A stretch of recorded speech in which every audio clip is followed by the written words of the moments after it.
역사라는 건 참 할 말이 많습니다. 이번 시간 강화도 조약을 들어가야 되는데 먼저 그 배경부터 살펴봐야겠습니다. 우선 조선의 이제 배경을 보면은 강화도 조약은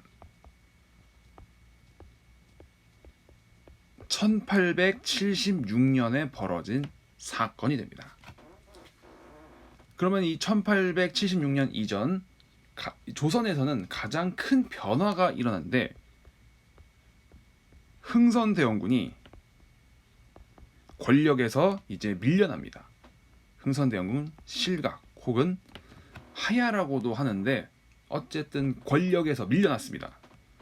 흥선대원군이 실각하게 된 이유는 뭐냐 하면은 1863년 고종이 12살의 왕이 되었지만 1873년 고종은 22살 성년이 되었습니다. 물론 이전에 이 전후로에서 명성황후가 낳은 아이가 뭐 어떻다 저떻다 그래서 흥선대원군이 뭐 산삼을 다려 먹어서 잘못돼서 뭐 죽었다 어떻다 이런 얘기들이 있습니다. 그것 때문에 명성황후가 앙심을 품고 흥선대원군을 몰아내는데 뭔가 역할을 했다 이런 이야기들도 있지만 뭐 어찌 되었든 고종이 성년이 되었어요. 성년이 되었기 때문에 직접 이제 국정을 운영해달라는 그러한 그 이야기들이 많이 나오게 되고 결국은 고종이 성년이 되었다. 흥선대원군이 이거를 막거나 조용히 해 이런 식으로 물리칠 방법이 없어요. 왜냐하면 조선은 왕이 다스리는 왕정국가였으니까요. 물론 이 과정 자체가 흥선대원군이 물러난 과정 자체가 흥선대원군이 뭔가 박수를 받으면서 아이고 수고하셨습니다. 이제는 편히 쉬십시오. 이런 식으로 물러난 게 아니고 고종과 뭔가 갈등이 있는 상태에서 물러난 거였기 때문에 흥선대원군 자체도 내가 좀 더 할 일이 남았는데 하는 이런 미련을 가지고 물러난 것이라서 그 이후에도 흥선대원과 고종 사이에 뭐 갈등의 씨앗이 되긴 합니다. 그러면 이제 고종이 직접 이제 국정을 운영하게 된 어떤 배경이 있고 또 한 가지 배경이 이제 고종이 직접 국정을 운영하게 되니까 서서히 이제 통상 개화에 대한 요구들이 서서히 목소리를 높인다. 그 이전까지 통상해야 한다, 개화해야 한다는 목소리나 의견 이런 생각하는 사람들은 많았어요. 문제는 병인양요, 신명요를 거치면서 무엇보다도 오페르트 도굴 사건을 겪으면서 서양 놈들은 사람이 아니다, 사람 취급을 할 수가 없다라는 이런 목소리들이 속에서 묻힌 거죠.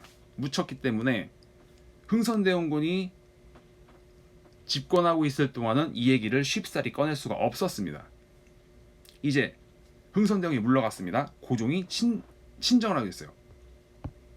이제 이런 통상가의 목소리가 본격적으로 자신의 목소리를 내기 시작합니다. 그래서 자세한 것은 개화 사상을 우리가 본격적으로 정리할 때 그때 확인해 보기로 하고 조선의 상황은 이렇게 흥선대원군이 물러났다라는 아주 극적인 변화가 있었고 무엇보다 이제 조선이 강화도 조약을 맺었던 대상은 누군가 일본이죠. 그렇기 때문에 일본의 상황을 살펴볼 필요도 있습니다. 일본은 1859년에 개항을 합니다. 누구에 의해서? 미국에 의해서 개항을 하게 됩니다. 당시 이때 개항을 맞이했던 거는 당시 도쿠가와 막부였어요.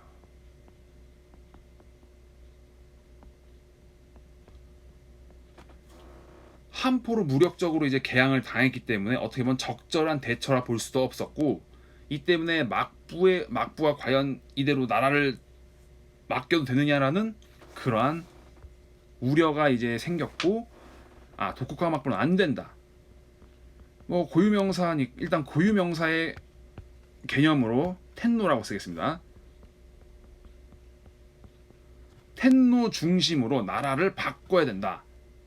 라고 이제 생각하는 사람들이 등장하게 되는데, 뭐 이제 그 다른 뭐 여러 가지 용어들이 있긴 하지만 그런 용어들 일단 배제하고 도쿠가 막부로는 안 된다, 나라를 텐노 중심으로 바꿔야 된다라고 하는 목소리가 등장하게 됩니다. 결국 이 두 세력, 도쿠가 막부와 텐노를 중심으로 나라를 바꾸려고 하는 이 세력들이 서로 갈등을 겪다가 결국엔 막부가 1868년 이 막부의 권한, 모든 실권을 텐노에게 이양한다라는 선언을 하고 막부를 닫아버립니다. 이걸 뭐 대정봉환 이런 식으로 표현을 하긴 하지만, 이 1868년부터 이제 텐노를 중심으로 나라를 이제 바꾸려고 하는 세력들이 대대적인 개혁을 단행하는데 그걸 메이지 유신이라고 부릅니다.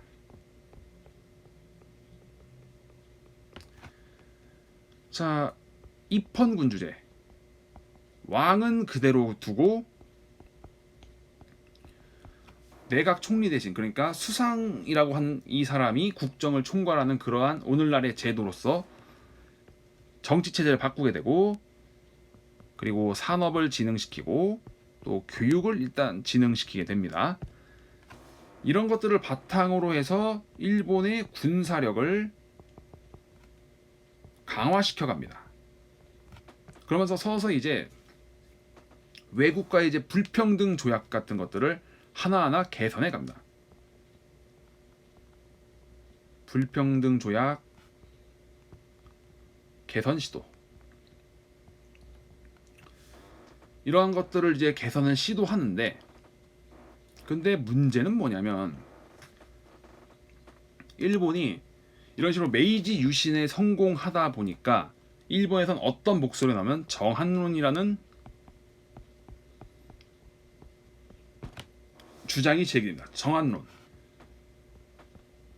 조선을 정벌해서 일본이 서양 세력으로부터 얻었던 손해를 조선을 정벌해서 손해를 메꾸자, 이런 주장이 제기되는데, 이 정한론은 일본뿐만 아니라 동아시아의 역사를 크게 뒤흔드는 계기가 됩니다. 왜냐하면 이 정한론 때문에 일본은 조선을 식민지로 삼기 위해 그토록 집요하게 조선을 침략하려고 했고, 이것은 더 나아가서 조선을 이제 식민지로 삼은 뒤에 중일전쟁, 태평양 전쟁, 이런 어마무시한 전쟁들로 쭉 이어지게 됩니다.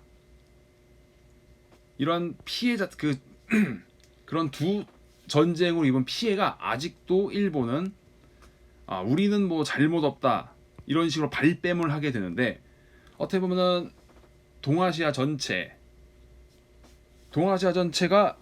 굉장히 불행해지게 되는, 또 하나 일본 때문에 불행해지는 첫걸음이 정한론이라 볼 수 있기 때문에, 어떻게 보면 굉장히 이제 중요한 하나의 분기점이 이제 시작되려고 하는 순간이 되겠습니다.